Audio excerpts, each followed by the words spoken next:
I hear them every day.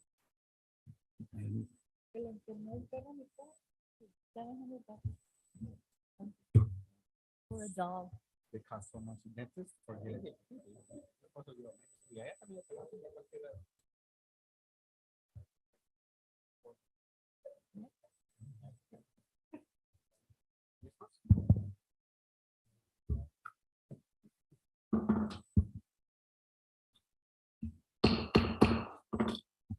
Call to order. Can I get roll call, please?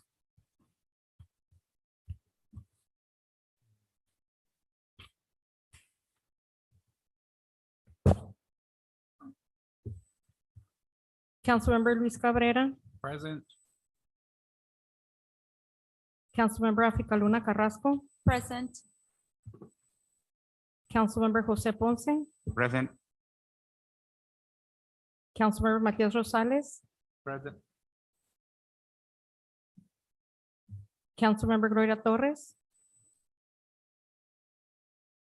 Vice Mayor Mario Buchanan Jr., Present. Mayor Gerardo Sanchez. Present. Mayor, you have a quorum. Thank you. Can we have time for the Pledge of Allegiance? Vice Mayor, could you lead us with the Pledge of Allegiance, please?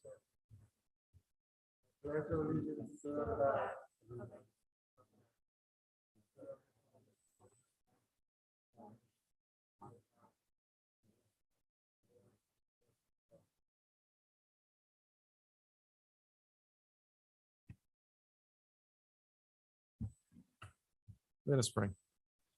Holy One, thank you for the gift of life. Thank you for everyone that is gathered in this room.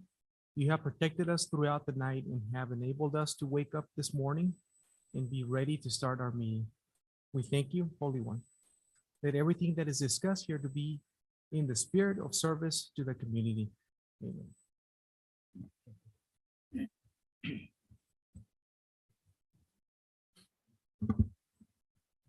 We're gonna go with the proclamations. First proclamation is Elderly Abuse Awareness Day, June 15th, 2022.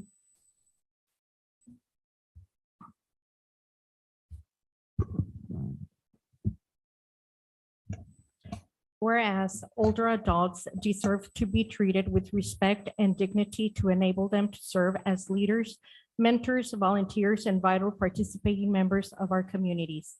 And whereas the mayor's office, along with the city council and Western Arizona Council of Governments Area Agency on Aging, recognize the importance of taking action to raise awareness, prevent, and address elder abuse.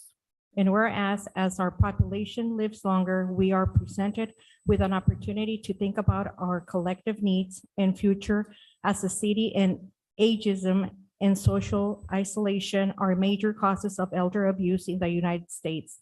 And recognizing that it is up to all of us to ensure that proper social structures exist so people can retain community and societal connections, reducing the likelihood of abuse.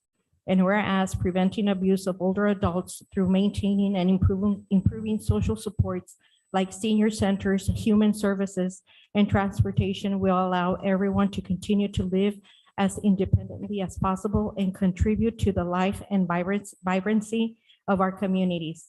And whereas where there is justice, there can be no abuse. Therefore, the mayor's office and members of the city council, along with Western Arizona Council of Governments Area Agency on Aging, urges all people to restore justice by honoring older adults. Join us in our engaging and empowering movement and put an end to abuse. Now, therefore, be it resolved that Gerardo Sanchez, Mayor of the City of San Luis, does hereby proclaim June 15th, 2022 as Elder Abuse Awareness Day, and encourages all of our citizens to recognize and celebrate older adults and their ongoing contributions to the success and liveliness of our community, dated this 8th day of June, 2022. Thank you, Sonia. I just want to make a quick comment regarding the Elderly Abuse Awareness Day. It's very important. We take note because it happens everywhere. It happens here in San Luis. It happens in Yuma. It happens everywhere. Sometimes our culture tells us that our parents are best at home, so we keep our parents home. But at the same time, there's neglect, can be neglect, and that is a form of abuse. So we want to keep our parents home. We want to keep our grandparents home. Let's do our part. I know we're all busy. A lot of time, fatigue, tiredness, or you being the only caregiver for that parent really frustrates you, but put yourself in that position. It's very important. We acknowledge it does exist, and it doesn't have to be physical. A lot of times it's mental. A lot of our elderlies have memory problems. A lot of times we want to argue and tell them it's wrong, it's wrong. If the sky's red, well, the sky is beautiful red. That's all you have to say.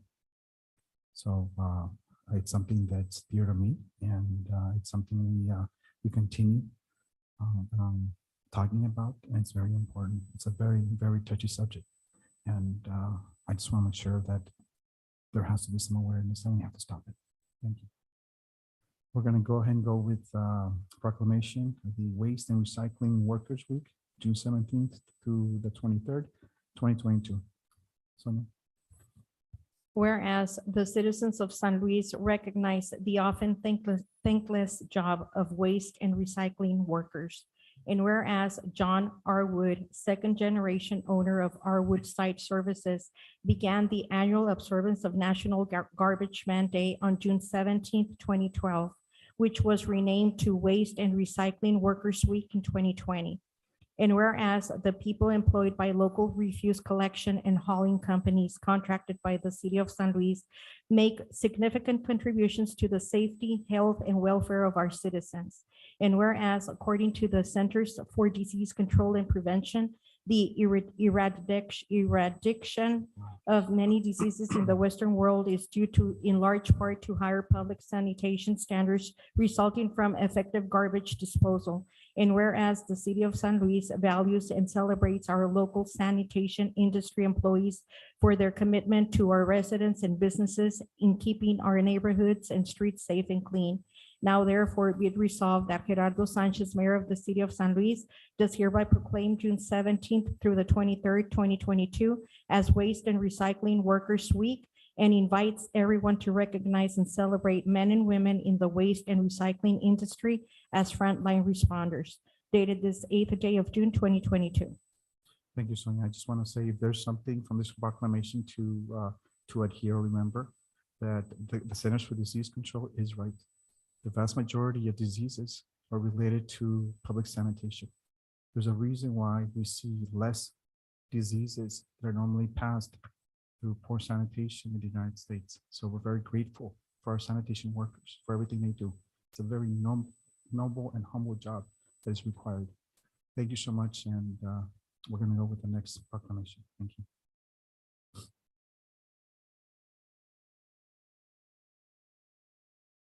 Item number 4C, Juneteenth Day, June 19th, 2022. Whereas the Civil War was fought to ensure that America's founding principles of freedom and justice for all was shared by all Americans. And whereas on January 1st, 1863, President Abraham Lincoln signed the Emancipation Proclamation, which granted freedom to all enslaved, although freedom did not become a reality for the enslaved people of Texas. And whereas on June 19th, 1865, Major General Gordon Granger led Union soldiers into Galveston, Texas, to enforce the Emancipation Proclamation and freed all remaining enslaved people in the state of Texas. And whereas Juneteenth is the oldest celebration of the ending of slavery in the United States of America, and is also known as Emancipation Day, Freedom Day, Jubilee Day, and Juneteenth Independence Day. And whereas on March 17th, 2016, Governor Doug Ducey signed House Bill 2226, sponsored by Representative Reginald Boulding, recognizing June 19th as Juneteenth Day in Arizona, making Arizona the 45th state to recognize Juneteenth as a state holiday or special day of observance. And whereas Juneteenth celebrations take place annually throughout Arizona and the nation, consisting of readings of the Emancipation Proclamation, prayer and worship services, cultural performances, community service events, ceremonial observances, food, and more. Now therefore be it resolved that Gerardo Sanchez, Mayor of the City of San Luis, does hereby proclaim June 19th, 2022 as Juneteenth Day and encourages all San Luis residents to reflect upon the value of freedom and join in Juneteenth celebrations across Arizona, dated this 8th day of June, 2022. This is the first time we recognize Juneteenth Day. And I ask this be put as a proclamation because we should not forget our past. It's very important. It's part of our history, and it's very important. We promote it and we tell people, let's not forget the errors we did in the past. So thank you, Jose Luis, for putting this on. I know I asked you, but we needed to put this, and we're going to continue doing this every year. Thank you. We're going to go with item number 4D, the LGBTQ Pride Month, June 2022. Whereas San Luis is an exceptional place to live, work, and play, and is welcoming place built on the principles of equality, diversity, and inclusion. We take pride in being a city where every individual can be themselves without fear of discrimination or violence. And whereas San Luis's lesbian, gay, bisexual, transgender, and queer LGBTQ community members and organizations are a vital piece of our city. Each person who calls San Luis home knows that although they may come from different backgrounds, they are accepted for who they are. And whereas San Luis aspires to value our residents in an equitable manner, regardless of sexual orientation or gender identity, it is critical we continue working vigorously to ensure that all San Luis residents know that no matter how they identify, everyone is welcome. And whereas this June, we celebrate LGBTQ Pride Month. This month, we reflect on the work needed to increase awareness and establish support for our LGBTQ friends, family, neighbors, and organizations. We have an opportunity to act and engage in dialogue to strengthen alliances, all while building acceptance for the advancement of equal rights. Together, we will create a city that works for everyone. Now therefore be it resolved that Gerardo Sanchez, Mayor of the City of San Luis, does hereby proclaim June 2022 as LGBTQ Pride Month and urges all San Luis residents to join in celebrating this important month around our city, dated this 8th day of June 2022. I just want to say that I also asked this to be put on the proclamation because it doesn't matter. It doesn't matter your sexual preference. It doesn't matter your sexual identity. You're a resident of the city of San Luis, Arizona. We're all special. And I just want to make sure that that should not make you less of a person. If anything, it makes you a better person. So thank you. Thank you for giving this opportunity, and we will continue honoring and respecting everyone's opinion. Thank you. We're going to go ahead and item number 4E, Post-Traumatic Stress Disorder Month, June 2022. Whereas post-traumatic stress disorder or PTSD can occur after a person experiences trauma, including but not limited to the stress of combat, rape, sexual assault, child abuse, bombings, accidents, and natural disasters, and affects approximately 8 million adults in the United States annually. And whereas PTSD is associated with chemical changes in the body's hormonal system and autonomic nervous system and is characterized by symptoms including flashbacks, nightmares, insomnia, avoidance, hypervigilance, anxiety, and depression. And whereas the brave men and women of the United States Armed Forces who proudly serve the nation and risk their lives to protect our freedom deserve the investment of every possible resource to ensure their lasting physical, mental, and emotional well-being.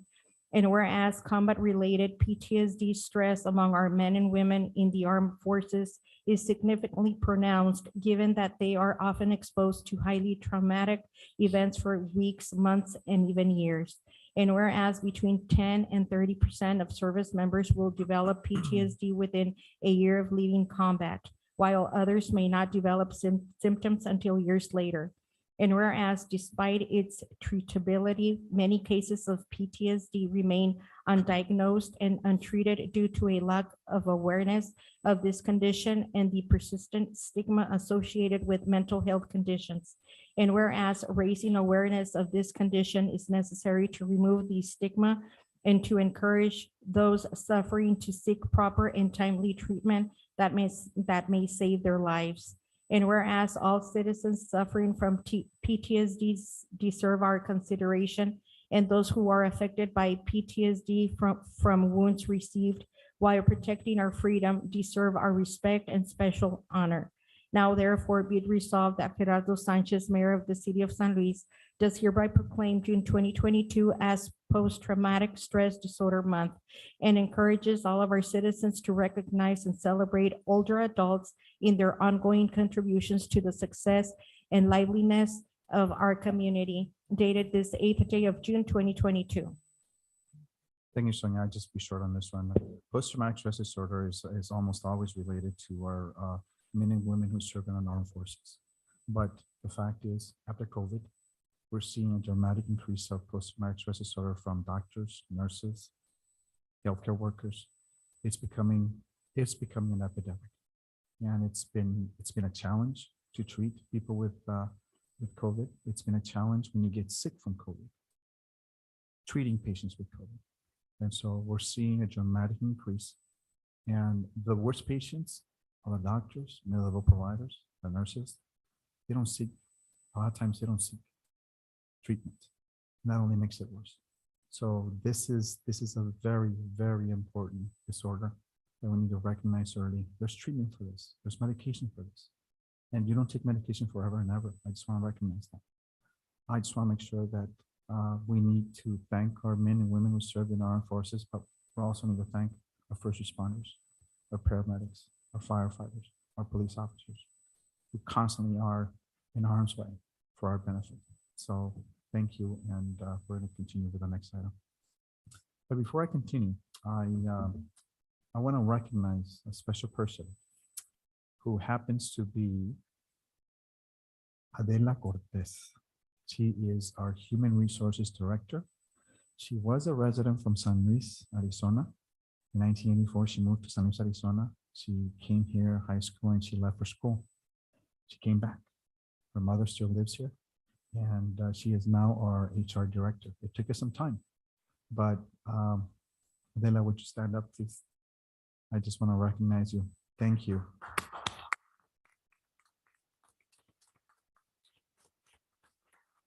Gracias, Adela. Thank you. We're going to go ahead and go with the consent agenda. Our matters are considered to be routine by City Council and will be enacted by one motion. If discussion desired, that item will be removed from the consent agenda and be considered separately. This was from May 17, 2022 to May 31st, 2022.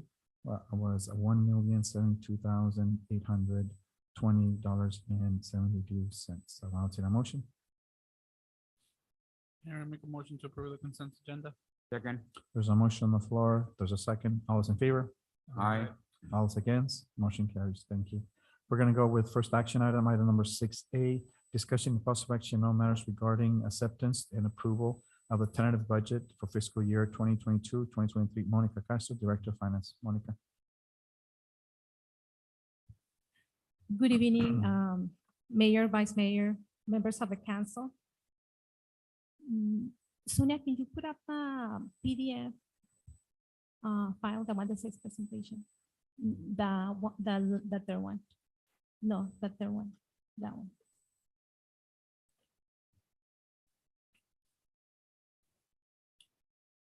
Pursuant to a state statute, council is required to approve a tentative budget to set the maximum ceiling for expenditures for the fiscal year 2023. Upon adoption of that budget, council can reallocate funds, can decrease expenditures, but we can no longer increase the budget. We are also required to publish in the local newspaper the tentative budget and invite the public to submit their comments on the public hearing that will be taking place on June 22nd. Several meetings took place, including a long day workshop on May 14th, we took recommendations from staff and council from those meetings, and those recommendations are included in the budget that we are presenting today.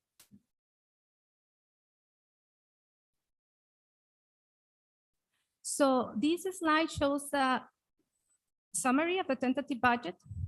As you can see, we are proposing $100,807,234 for revenues. And for expenditures, we are projecting $110,670,742. The City of San Luis is committed to prudent fiscal practices, and within this budget, we are leaving a reserves of 6 months of operational expenses in the case of emergency needs or a downturn in the economy. We are very excited about the budget. This is the largest budget that we have had in the past years, and very important projects for the community are included. The budget is balanced as required by a statute, and the gap between the expenditures and the revenues is covered by positive fund balances. So staff is proposing a tentative budget for fiscal year 2023 of $110,670,742 million. Monica, could you, I know it's the biggest budget we've approved, but could you tell us why it's 110 for clarification? I think, I'm pretty sure the community says, wait a minute, last year was like 62 million. Now, why is it 110? Okay, we are able to do a lot of more projects next year due to the federal grants that we're getting from the government, the ARPA funds. Also, we were able to accumulate some reserves due to COVID. We did not spend as much in the prior 2 years, so we were able to accumulate some reserves. Also, those help us do more than other years. And definitely many of these projects have been in the pipeline working, staff have been working before, and now they're ready for completion. So now they're gonna become a reality for next year. Okay, for clarification, I just want to make sure that people understand that because of COVID, we were very restricted, or we were very conservative in trying not to spend on big projects. And this money gets transferred to this year's budget. A lot of the projects, this is going to be our big CIP capital improvement projects. Over $30+ million will be spent in projects that were pending. And these are projects, these are not new projects like you mentioned. These are projects that staff has been working on, that council has approved in the past.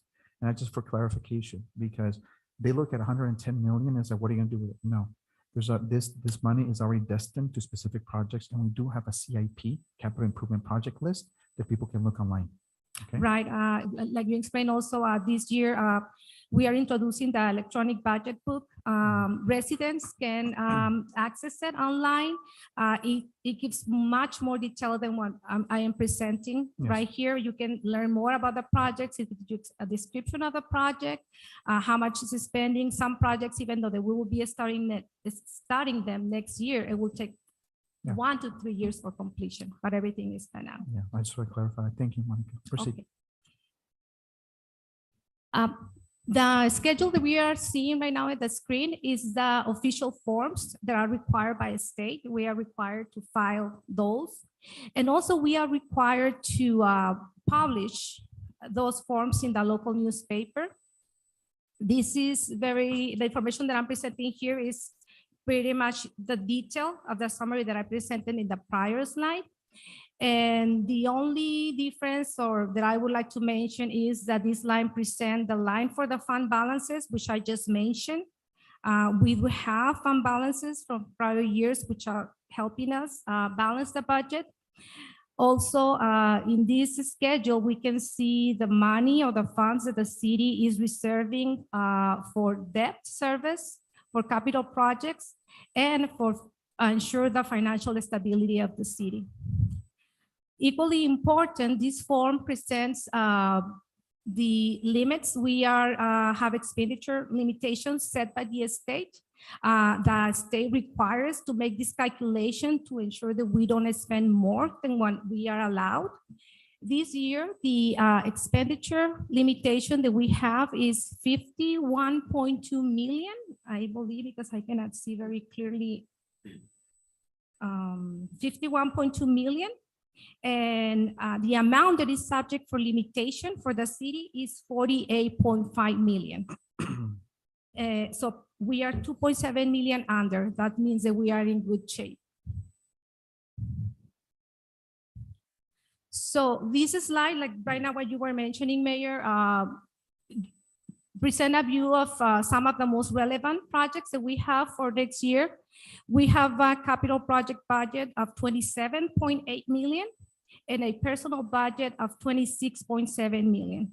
I'm not gonna mention all of those. We have been discussing them through in the prior meetings that we had, but residents can access the budget book, as I mentioned, and they can learn more about the projects that are displayed here. The only point that I wanna mention is the line item in the capital projects, the 13 new vehicles for PD. In the budget retreat, we only talked about 5. After doing the expenditure limitation calculation, we realized that we were able to include those vehicles. So instead of 5 vehicles, PD will be getting 13 new vehicles that they're much needed. Most of the vehicles are old and they're in need of replacement. And this is for the police department, correct? Excuse me? This is for the police department? correct? Yes, for the police department, correct. So that concludes the presentation. I wanted to do it short, but to the point of to what is important. I respectfully submit the tentative budget for acceptance, and I am open for any questions if council has any.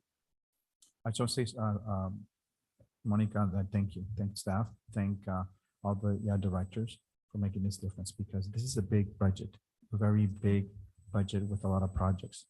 And special thanks to our parks, our highway users, and basically wastewater and everyone who's doing their part. Next year is going to be a year of a lot of projects, and let's make sure we inform our public. This is the reason why we're doing it. And I know they're going to look at the budget and people are going to say, well, look at all this money that you have. No, this has already been destined for specific projects.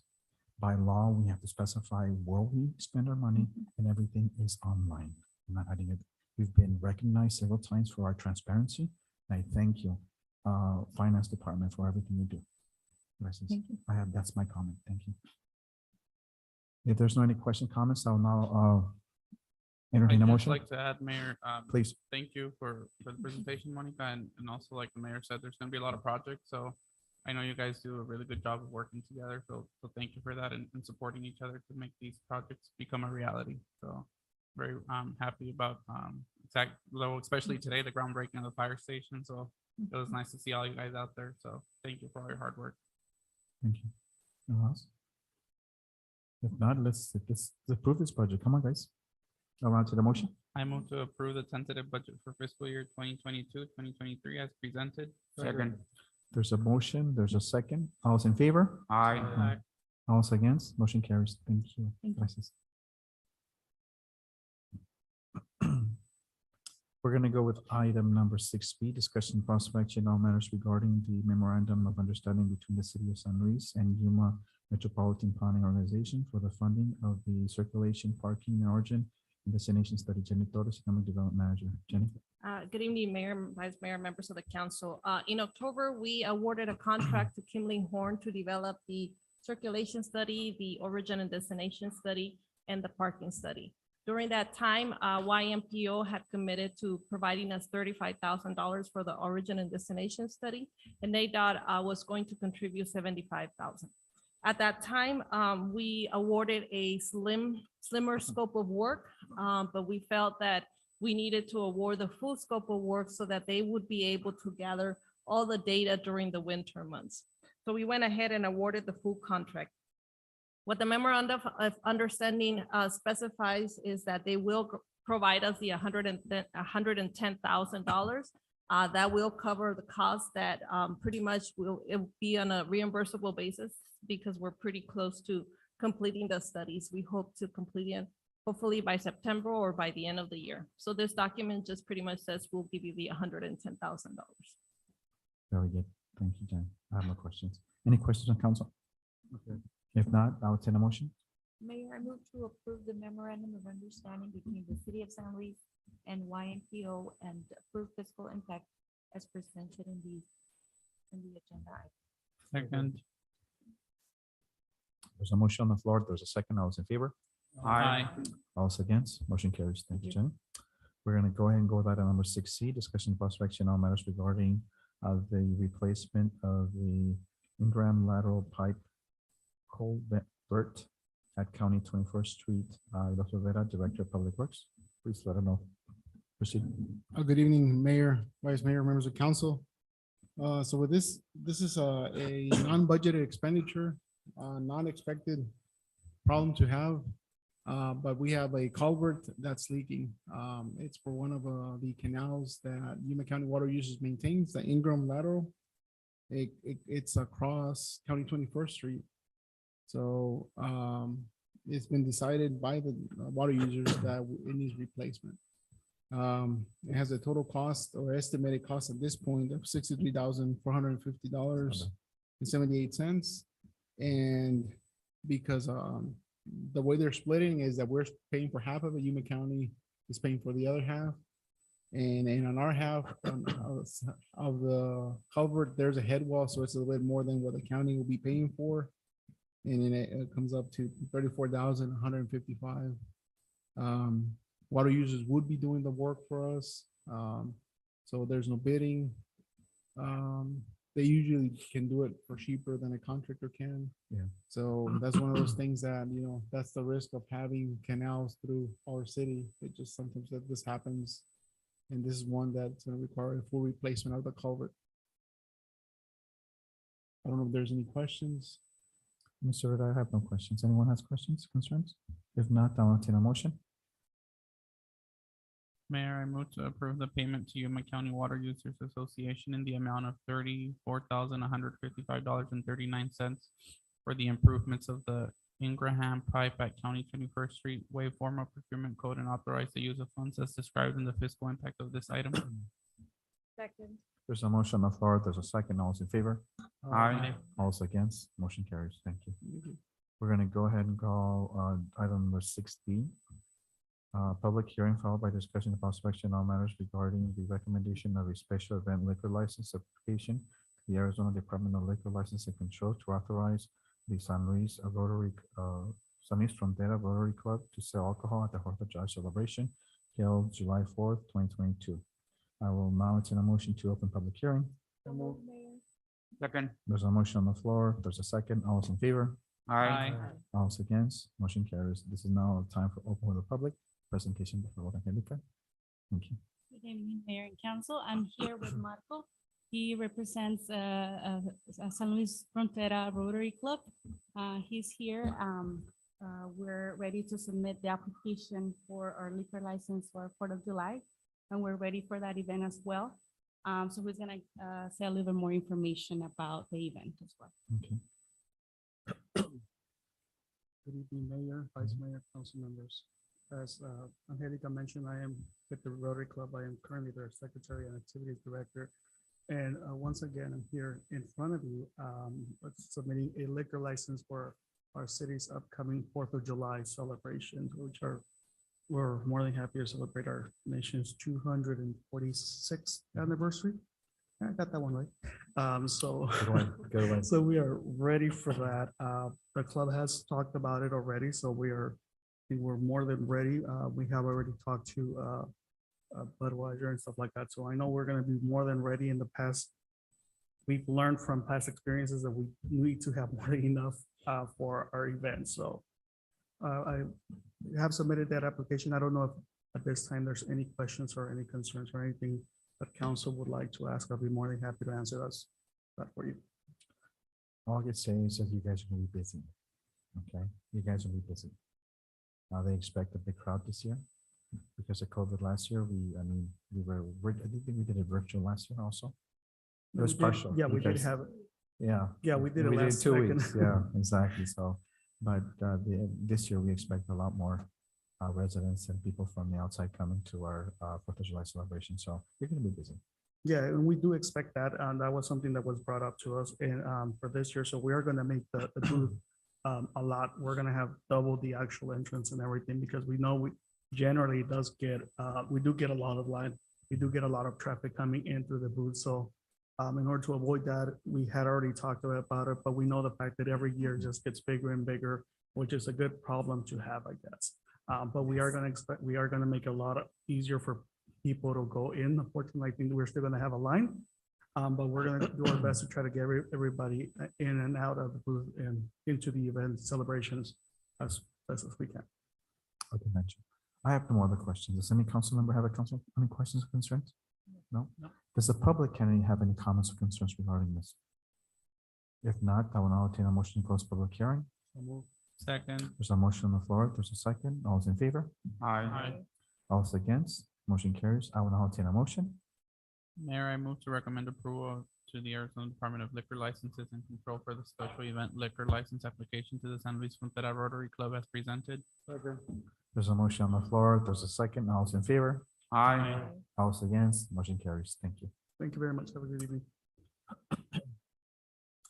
We're going to talk about item number 6E, discussion of possible action on matters regarding resolution 2219, the resolution of the city of San Luis, Arizona mayor and common council designating the chief fiscal officer for officially submitting the fiscal year 2022-2023 expenditure limitation report to the Arizona Auditor General. Mr. Galavis. Good evening, Mayor, Vice Mayor, council members. Again, this is an annual designation that is required by resolution for mayor and council to designate officially the CFO for the annual expenditure limitation report. And this will be submitted with your approval to the Arizona Auditor General. But we do need council to designate, and we would request that you designate Monica Castro, our finance director, as a CFO to move forward with this process. Okay. I have no objections. I think it's fair. Any questions, comments from council? If not, I'll take a motion. Mayor, I move to approve resolution number 2219, designating Monica Castro as the CFO to submit the annual expenditure report to the Auditor General as presented. Second. There's a motion on the floor. There's a second. All those in favor? Aye. All those against? Motion carries. Thank you. We're going to go ahead and go with item number 6F. Public hearing followed by discussion of possible action in all matters regarding rezoning case number 2022-0190, an ordinance number 426, an ordinance of the mayor and city council of the city of San Luis, Arizona, amending the official zoning map of the city of San Luis by changing the zoning classification of 20 acres from light industry to medium industry, residential, R1-6 for property located on the northeast corner of 20th Avenue alignment in County 24th and a half Street in San Luis, Arizona. I will now take a motion to open public hearing. So move, Mayor. There's a motion on the floor. There's a second. All those in favor? Aye. All those against? Motion carries. Fernando Villegas, Principal Planner, por favor, Fernando. Thank you, Mr. Mayor and City Council. I have a brief presentation regarding this project. The applicant is requesting to rezone this 20-acre parcel to medium density residential R16 for the construction of a residential subdivision.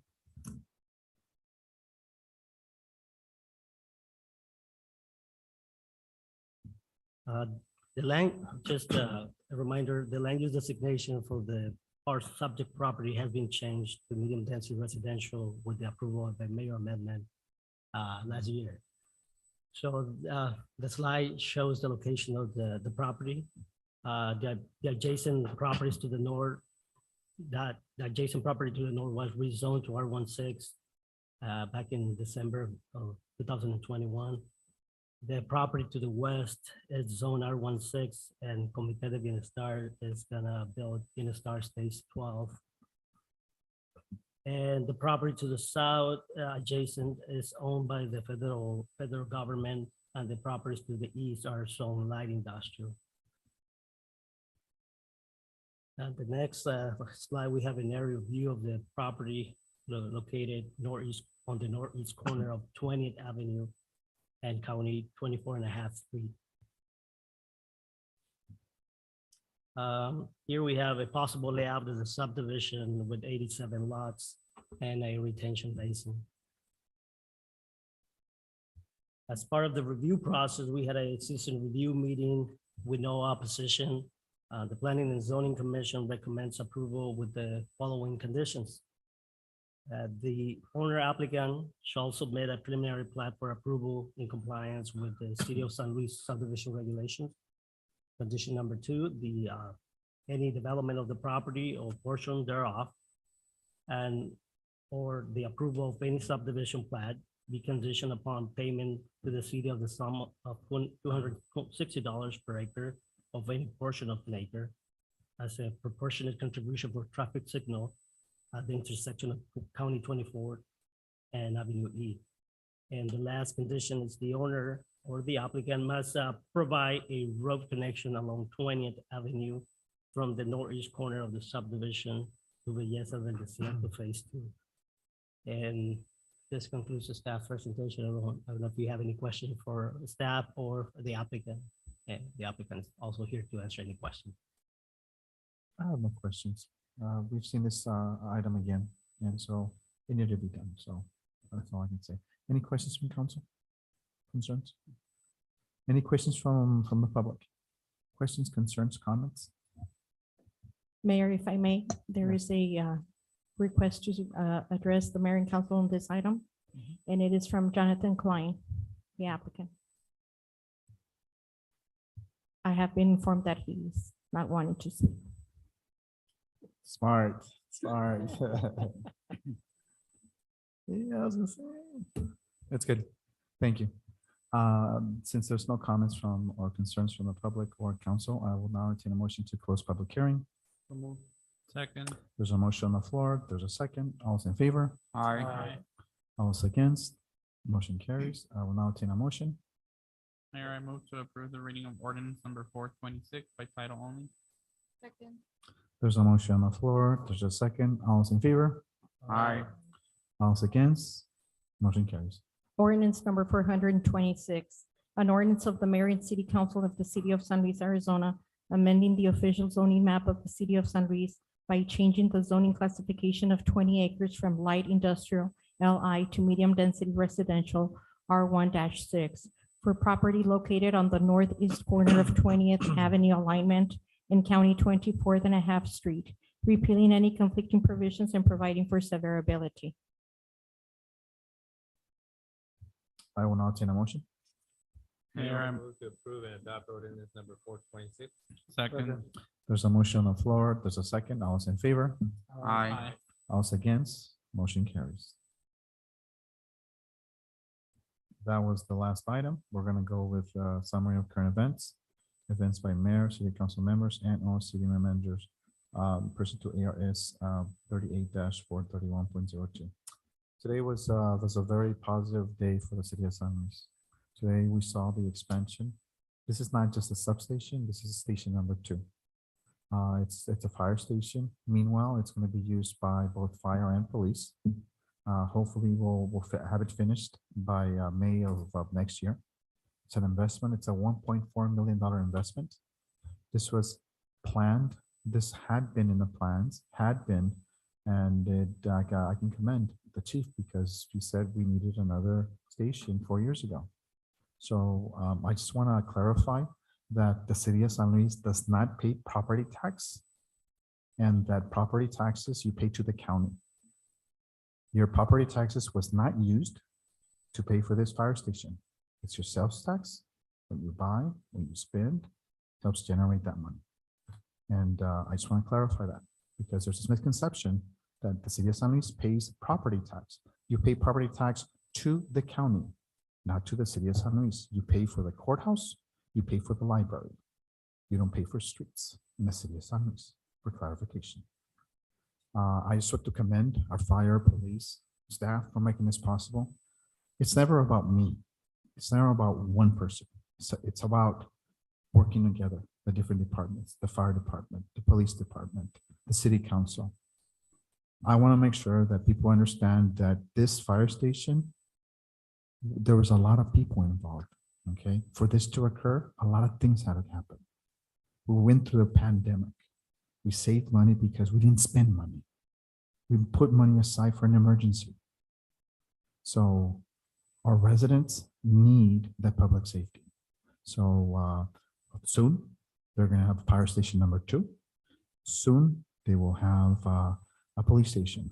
And for clarification, I never informed that it was gonna take 4 days to build the police station, okay? It's gonna be a year or a little bit more than that.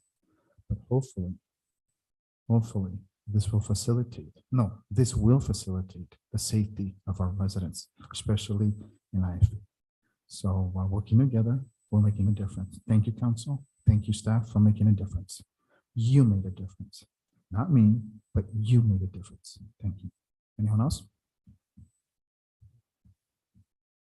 I don't know if Matias shared in the last meeting, but we attended the Innovating Commerce Serving Communities meeting or conference in Las Vegas, and we have to advocate for the businesses. I know that the citizens always say, "Oh, when are we going to get an Albertsons, a Walmart, another Costco, or other things?" And I've with the people I talk to, I always say it's not really up to us that we don't let them come to our city. It's them that they tell us you don't meet our requirements. You don't have the staff, or you don't have the people living in your community. It's not big enough. You don't have the traffic, because even though we're a port city or border city, they don't consider all the people crossing the port. So it's not that we don't try, it's that we don't meet their prerequisites to look at us. So I just want to put that out there, because I know Matias has been going for several years. This is my 2nd year that I went, and they treat you nice, but they say, "Oh, Thank you. No, try thank you. again." Yeah. So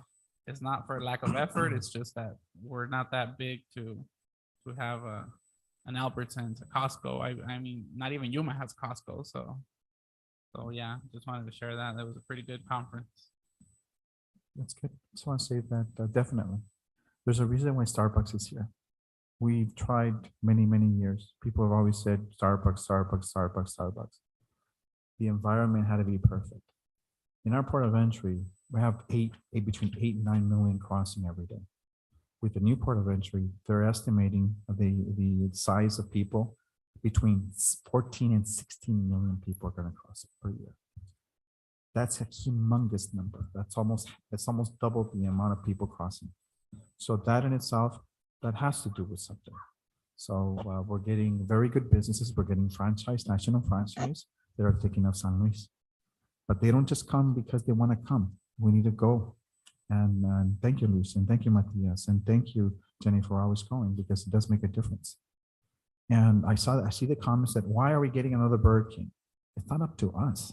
The company decided to invest. They did their marketing. So it's not up to us. We're not going to say no to Burger King. We're not going to say, I mean, if they want to come and invest in our community, it's best. Everyone wants different Applebee's. Everyone wants, but the thing is, it's all about the numbers. It's all about the census numbers. If you didn't participate in the census, you did us a disfavor, because they look at that information. So next time census comes around and you want a business, you want another, for example, like a Target, you want a Ross, you want Marshalls, finish your census paper. Do it. It's very important. Those numbers are essential. So thank you, Luis, for bringing this up. And anyone else? Please. The way I see it, if it took us 4 years to get Denny's, 8 years to get a Starbucks, another 8 years, we might get that Costco. So we'll keep on going and trying as long as we're alive and able to. So we'll go and knock on the doors and sell our city. And for clarification, notice the years it takes to bring a business. Just because you say it, just because you post it, doesn't mean it's going to happen. For clarification, just because you say you're going to open Port of Entry 2, doesn't mean it's going to happen overnight. There's an investment of time and effort and staff. It takes a group. It takes multiple years. Port of Entry 1, it took almost 9 years to complete. 9 years. Port of Entry 2, we've been working in for 4 years now. So we're almost there at the 9 years there. So for clarification, ports of entry do not open because a person or a mayor says it's going to open. It requires an act of Congress. You know how hard it is to everyone to agree, especially both Republicans and Democrats, to work together and a governor? It's really difficult. It's really nice to put a post and say, I'm going to open the port. We have worked so much, so hard to get Port of Entry 1 done. And for someone just to say, I'm going to open the port, look at what we've done. We're in the business of opening ports. We cannot actually say that. It takes some time and effort, and it takes a council who's willing to work together and make a difference. It takes an act of Congress, not an act of mayor. Just to let you guys know. Anyone else? Okay, now we're going to go with call to the public. This is a time for the public to comment. Members of the City Council may not discuss items that are not specifically identified on the agenda. Therefore, pursuant to ARS 38-431.01, action taken as a result of public comment will be limited to directing staff to study the matter and responding to any criticism and scheduling the matter for further consideration, discussion at a later date. Do we have anyone? No, Mayor, there are no requests to. address the Perfect. mayor. Have a good night, guys. A motion to adjourn. Second. There's a motion, there's a second. All those in favor? Aye. All those against? Motion carries. Buenas noches. Good luck, guys. Stay safe. COVID is up now. So be careful, guys. Be careful.